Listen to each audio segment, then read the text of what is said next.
Welcome, everyone. Today, we are going to dive deep into a concept that, frankly, separates day-to-day management from true long-term leadership. It's called dynamic optimization.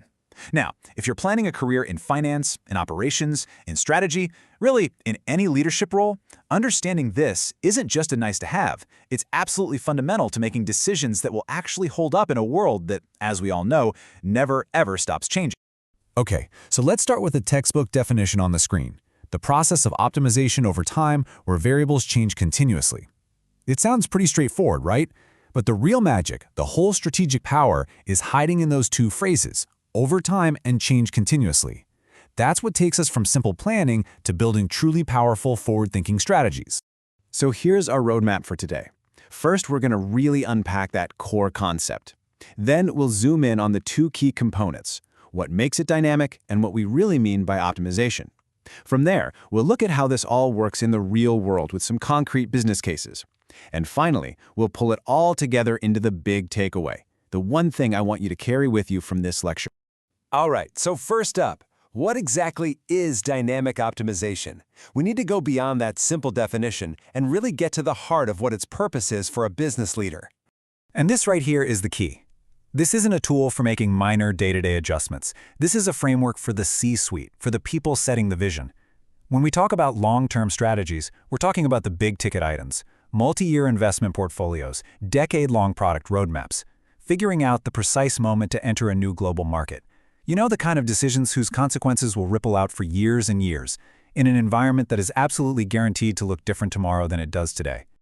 So, to really wrap our heads around this, let's isolate that first critical piece of the puzzle, the dynamic factor. This is where we learn to stop thinking in static pictures and start thinking in movies, in trajectories that move through time. This comparison on the screen really gets to the heart of it. A static model, think of something like a balance sheet, is a photograph. It gives you a perfect, high-resolution snapshot of the company's financial health at one specific instant, say midnight on the last day of the quarter. But it tells you nothing about the journey. How did we get here? And more importantly, where are we going next? A dynamic model, on the other hand, is the whole film. It shows the flow of cash, the shifting tides of the market, all the decisions that led to that one snapshot, and it helps you write the script for all the scenes that are yet to come. So let me throw a question out to you, just to get you thinking like a strategist. What is the single biggest, most fundamental flaw in creating a 5-year business plan that is based only on the data you have in front of you today? I mean, imagine you're setting the entire company's direction based on today's interest rates, today's raw material costs, today's consumer tastes. What's the glaring problem with that approach? The answer is simple, but it is incredibly profound. The world does not stand still. The central assumption of any static plan, that the conditions of today will somehow be the conditions of the future, is guaranteed to be wrong from the second you print it out. Dynamic models are built on the opposite and far more honest foundation, that every key variable is in constant motion, and our strategy has to be intelligent enough to move right along with it. And that brings us perfectly to the second half of our term, optimization. So if dynamic is all about acknowledging that the world is in constant flux, optimization is about mastering our response to that flux. Now, this is a really crucial distinction for you as business students. In business mathematics, optimization is not a vague buzzword for making things a little better. It is a rigorous, precise mathematical goal. It means using powerful tools, often from calculus, from control theory, to identify the one, single, best possible path that maximizes or minimizes your objective. It's about finding the absolute summit of the mountain, not just climbing a few hundred feet up and saying, well, the view is good enough from here.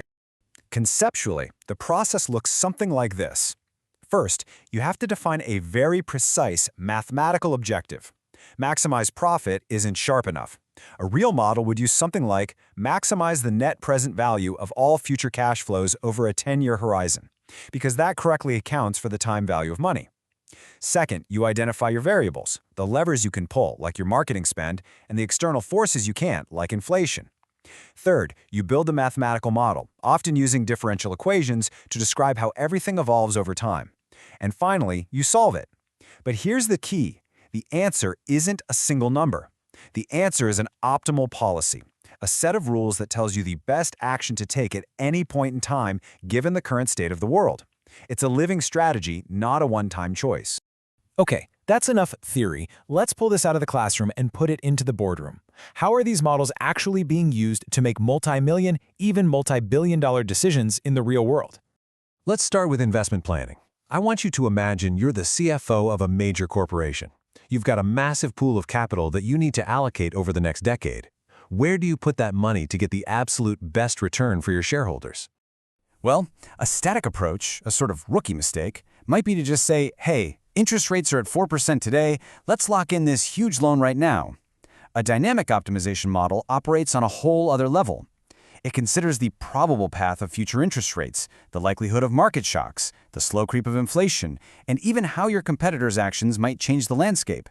And its output isn't a single decision. It's a rule, a policy. It might say something like, for the next year, keep 60% of capital in liquid assets. However, if inflation ever breaks 3.5%, you must immediately shift 20% into inflation-protected securities. See? It's an adaptive, rule-based strategy, not just a one-and-done bet. Okay, let's switch hats. Take off the CFO hat, and now you're the vice president of operations for a huge manufacturing firm. Your job? Figure out how to meet wildly unpredictable consumer demand for the next 5 years, all at the lowest possible cost. Just like with finance, the variables here are constantly moving targets. A static production plan made in January would be completely obsolete by March if a sudden supply chain disruption, something we're all familiar with now, doubles the price of a key part. A dynamic model anticipates this kind of volatility. It builds an adaptive plan. For example, it can calculate the optimal level of safety stock to keep on hand to buffer against the supply shocks. It can even calculate the exact crossover point when it becomes more cost-effective to invest in new automation and robotics rather than continuing to pay for rising labor costs. It optimizes the entire journey, not just a single point in time. So it's clear these models are incredibly powerful. But with great power comes the potential for really big mistakes. When you all get out into the business world and you see companies trying to implement this kind of thinking, what do you think is the #1 most common error that you're going to see? And here it is. This is the cardinal sin of using a dynamic model. Treating it like it's a static one. It's the set it and forget it trap. A team will spend months building this beautiful, complex 5-year optimization model. They'll present it to the board, everyone will applaud, and then they'll put it on a shelf to gather dust. The entire point of a dynamic model is that it is a living tool. It needs to be constantly fed with new data, new market intelligence, new cost figures, new forecasts, so it can continuously recalibrate the optimal path forward. The model is dynamic, so your management of it has to be dynamic too. Okay, let's bring this all home. As future business leaders, why did we just spend an hour on what might feel like a pretty abstract mathematical concept? Why does this really matter to your career? It comes down to this. If you really get your head around this concept, it represents the single most important intellectual leap you can make as a strategist. You graduate from the simple mindset of just making isolated, one-off decisions, and you level up to designing adaptive, robust, long-term strategies that are purpose-built to win in a world of non-stop change. This table really sums it all up, doesn't it? Static thinking is obsessed with today's numbers, which means you are always in a reactive posture. When something changes, you're surprised and you have to scramble. Dynamic thinking, on the other hand, is focused on the entire future path. It makes you proactive and adaptive. Static plans become obsolete almost the moment they're made. Dynamic strategies build resilience, allowing your company to thrive, not in spite of change, but because of it. Ultimately, this is the difference maker. A manager can take a static plan and execute it well. A true leader understands that the plan itself must be a living, breathing organism.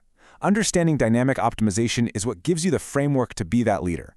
The one who doesn't just follow the map, but the one who designs the map for a world that's constantly changing under our feet. So I'll leave you with this final thought to take with you. The next time you're asked to build a strategic plan, whether it's for a small class project or down the road for an entire division of a company, ask yourself this one question. Is this plan built for a snapshot of the world as it exists today? Or is it a resilient, adaptive strategy that's designed for the world as it will be in all of its continuous, unpredictable, dynamic motion? Your answer to that question will define your success. Thank you.